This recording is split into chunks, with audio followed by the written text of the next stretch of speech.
Assalamualaikum warahmatullahi wabarakatuh. Alhamdulillahil qail, a'udzu billahi minasy syaithanir rajim. Bismillahirrahmanirrahim. Wan nazi'ati gharqa, wan nashitati nashta, was sabihati sabha, فالسابقات سبقا فالمدبرات أمرا أشهد أن لا إله إلا الله وأشهد أن محمدا رسول الله أرسله الله عز وجل بشيرا ونذيرا وداعيا إلى الله وبإذنه وسراجا منيرا.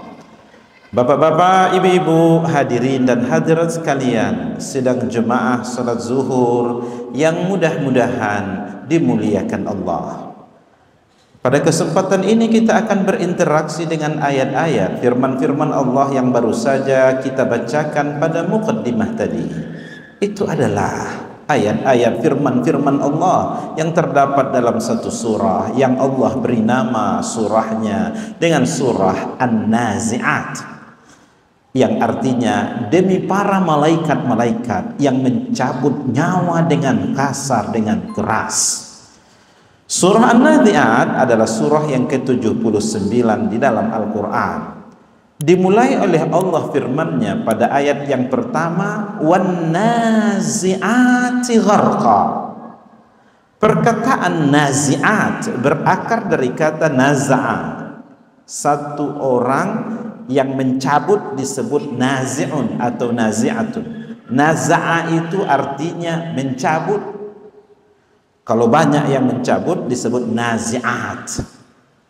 Muncul perkataan naza'a pada surah yang lain, dalam ayat yang lain, surah Ali Imran, berkebetulan tentang kekuasaan. Allah berfirman, Qulillahumma malikal mulki, katakanlah hakikat yang memiliki kekuasaan itu adalah Allah.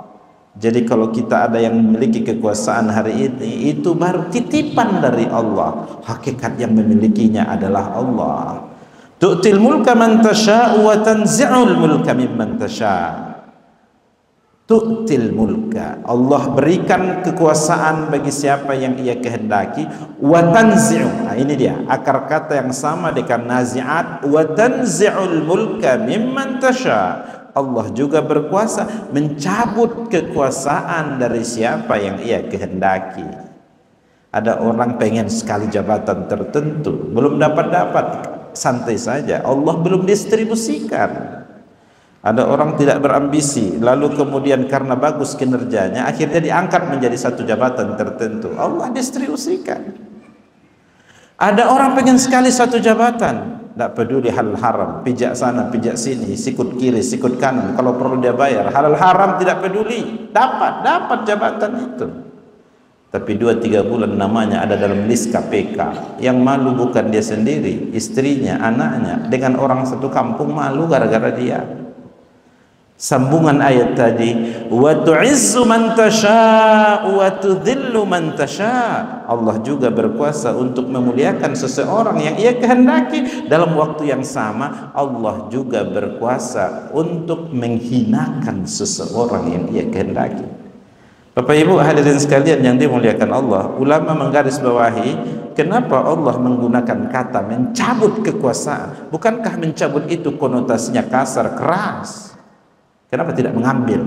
Allah berikan kekuasaan bagi siapa kehendaki, Allah mengambil kekuasaan. Tidak kata mengambil, tapi mencabut. Para ulama tafsir memberikan komentar, orang itu kalau berkuasa tidak dengan mudah legowo memindahkan kekuasaan kepada orang lain. Ingin berperiode-periode dia, ingin dia gantikan kepada yang safe terhadap. Makanya Allah mengatakan mau kamu kasih, tidak kamu kasih, saat legowo tidak legowo, waktunya dicabut oleh Allah, dicabut kekuasaan itu. Perkataan yang sama yang Allah katakan pada surah Nazi'at ini, wan nazi'ati gharqa. Allah bersumpah dengan para malaikat demi malaikat-malaikat yang mencabut nyawa dengan kasar, dengan keras, seperti seolah-olah mencabut pohon itu dicabut dari akar-akarnya.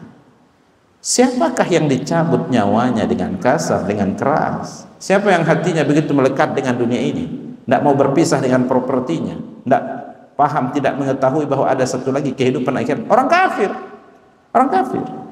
Makanya dalam satu riwayat disebutkan, bila Allah ingin mengeksekusi melalui malaikat mautnya untuk mencabut nyawa orang kafir, ditampar mukanya, ditendang dari belakangnya, lalu Allah berfirman, akhriju anfusahum, keluarkan nyawanya. Begitu kasar.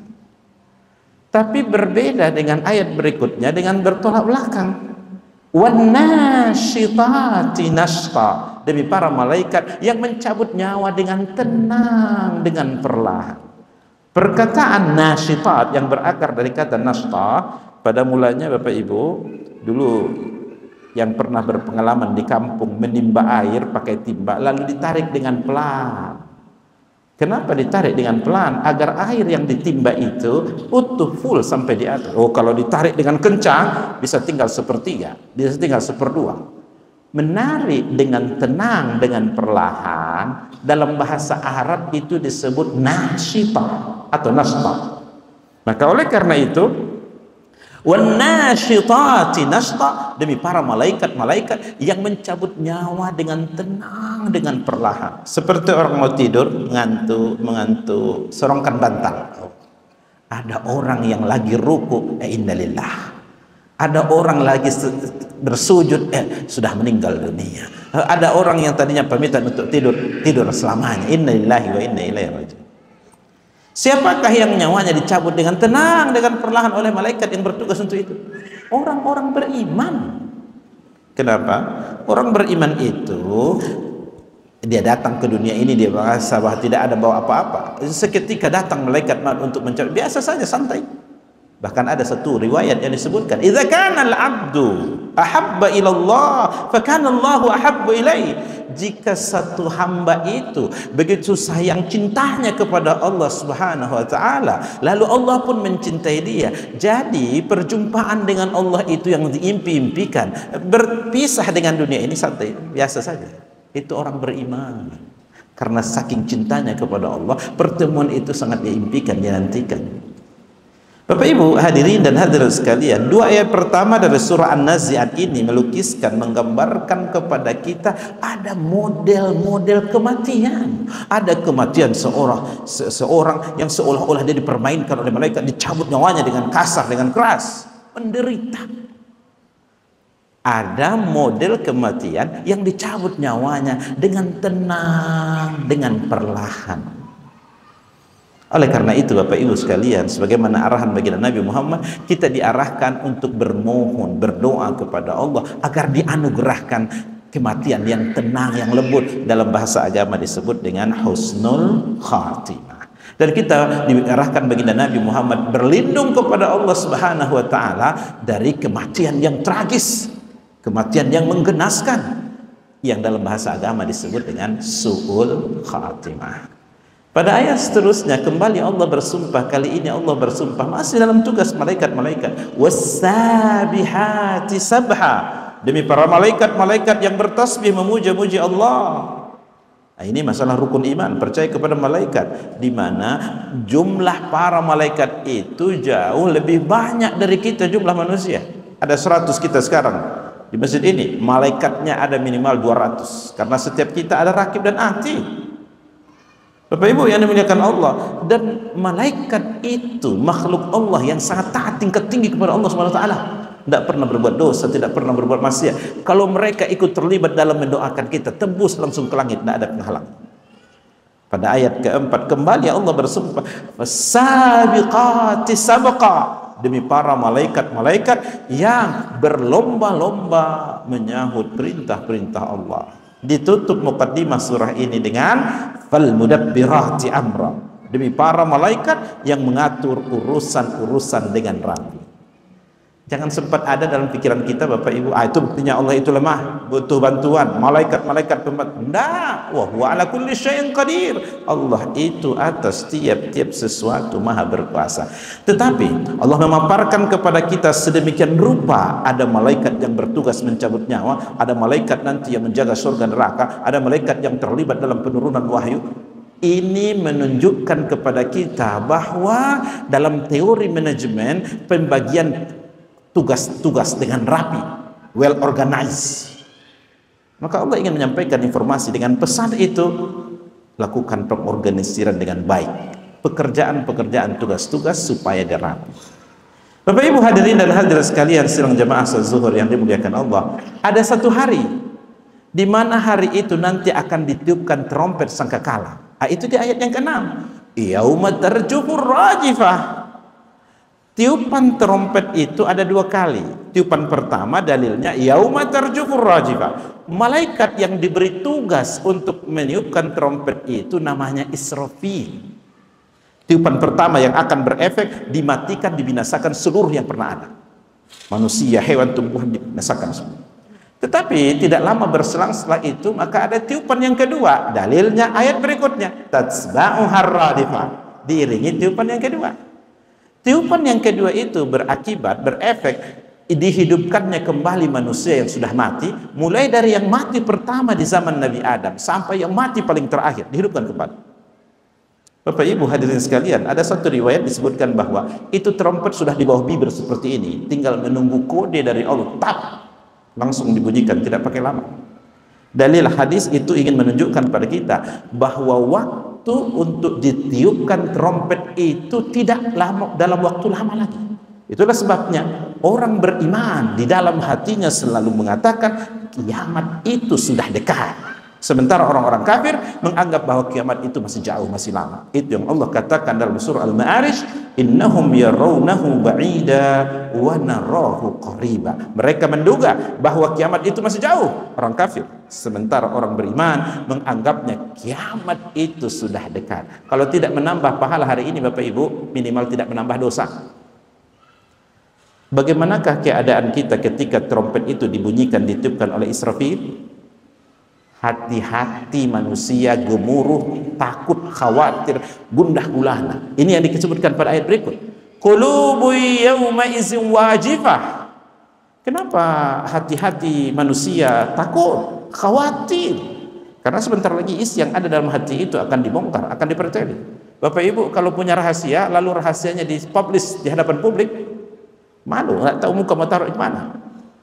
Keadaan yang sangat mengerikan ketika tiupan trompet itu dibunyikan. Allah mengatakan qulubu yauma izin wajifah. Hati-hati manusia khawatir, gelisah, takut. Oleh ulama menyebutkan ada 3 minimal. Secara garis besar ada 3 isi dalam hati itu yang akan dibongkar. Yang pertama, dia ada dalam hati kita, lalu boleh orang lain mengetahuinya, sehingga isi dalam hati kita itu kita sampaikan pada orang. Itu satu. Ini juga akan dibongkar, ini juga akan diperteli. Tapi ada isi hati yang kedua. Apa itu yang kedua? Isi hati yang kedua itu dia ada dalam hati kita, orang lain jangan sampai tahu. Itu namanya rahasia. Tidak ada yang rahasia sama Allah, itu juga akan dibongkar, akan diperteli oleh Allah Subhanahu wa taala. Tapi ada isi hati yang ketiga. Isi hati yang ketiga itu sudah ada dalam hati kita, sudah pernah kejadiannya kita alami, peristiwanya sudah kita lewati, tapi kita sendiri sudah lupa kejadian itu. Rakib dan Atid punya dokumentasi rapi, Allah mengetahuinya dengan sangat rapi. Contoh, dulu waktu muda-muda pernah meninggalkan sholat tidak? Oh pernah sedikit, pernah banyak, pernah banyak. Coba ingat-ingat, yang pernah banyak itu tanggal berapa, bulan berapa, tinggalnya tahun berapa, maghrib atau isya, tidak tahu lagi. Allah punya catatan tentang itu. Malaikat Rakib dan Atid filenya terdokumentasikan dengan rapi. Dulu mungkin waktu muda-muda di kantin sekolah SMP makan bakwan 3, bayarnya baru 2. Oh kita sendiri sudah lupa kejadiannya, ingat-ingat lupa. Allah punya catatan itu. Rakib dan Atid punya dokumentasi, dan itu akan dipampangkan nanti di akhir. Itulah sebabnya qulubu yauma izin wajifah. Hati-hati manusia khawatir, cemas dan takut. Bukan hanya hati yang cemas, lalu absaruha khasyiah, muka kepala menunduk begini. Pada mulanya perkataan khasyiah dia berakar dari kata khusyuk. Kapan orang beriman waktu di dunia khusyuk? Lagi sholat. Sementara orang kafir waktu di dunia berpoya-poya, berbahagia, ria, gembira, menganggap bahwa surganya dunia ini. Tapi setelah tiupan trompet dibunyikan, keadaan berbalik. Orang-orang kafir menundukkan kepala, menyesal, malu, tidak tahu mana muka. Ternyata jadi juga kiamat. Sementara orang-orang beriman nanti mereka bahagia, gembira, akan mendapatkan apa yang pernah dijanjikan Allah Subhanahu wa taala semasa di dunia. Bapak Ibu hadirin dan hadirat sekalian yang dimuliakan Allah, mudah-mudahan ayat-ayat ini mengantarkan kita supaya meyakini lebih dalam bahwa itu kiamat sangatlah pasti, dan setiap kita akan melewatinya, maka kepada kita pilihannya, apakah kita akan dicabut nyawanya dengan kasar, dengan keras, atau mereka yang ingin dicabut nyawa dengan tenang, dengan perlahan. Tidak ada satu kebaikan yang kita lakukan kecuali akan dinampakkan oleh Allah Subhanahu wa taala di akhirat. Tidak ada satu keburukan yang kita lakukan kecuali itu juga akan mendapatkan nanti kita temukan kembali perangai kita itu di hari akhirat. Fa'tabiru ya ulil absar la'allakum turhamun, wabillahi taufiq wal hidayah. Assalamualaikum warahmatullahi wabarakatuh.